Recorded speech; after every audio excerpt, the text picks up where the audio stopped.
Typhoid জ্বরের যেসব লক্ষণগুলো, প্রথমে প্রচণ্ড জ্বর থাকবে এবং কাঁপুনি দিয়ে জ্বর আসে। তারপরে আমাদের খিদে কমে যায়, পেটে ব্যথা থাকে, অনেক সময় অনেকজনের স্কিনের র্যাশও দেখা যায়, আবার কিছু কিছু জনের কাঁপও পাওয়া যায়, মানে কাশিও হয়। পুরো শরীরে ব্যথা থাকে, মাথায় ব্যথা থাকে, বমি বমি ভাব থাকে এবং পায়খানা ডিস্টার্ব হয়, কখনো কখনো লুজ মোশন হয়, কখনো কখনো আবার পায়খানা একটু শক্ত হয়ে যায়। এটা হলো আমাদের টাইফয়েডের লক্ষণ। এবং আমরা এবারে যে দেখি স্যালমোনেলা টাইফি, এটা হচ্ছে আমাদের টাইফয়েডের জীবাণু।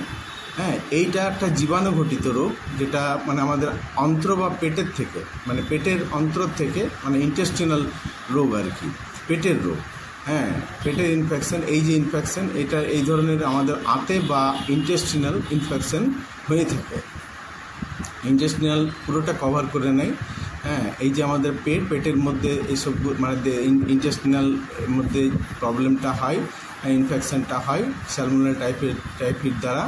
এবং এর মধ্যে যখন কোনো সময় টাইফয়েড যদি বেশি দিন হয়ে যায়, তখন কিন্তু এনলার্জ লিভার হয়ে যায়, লিভারটা কিন্তু বেড়ে যায়, স্প্লিন বেড়ে যায়। আবার অনেক দিন যদি টাইফয়েডে ভোগা হয়, তখন কিন্তু আমাদের আলসারেশন দেখা যায়, ইন্টেস্টিনাল আলসারেশন দেখা যায়।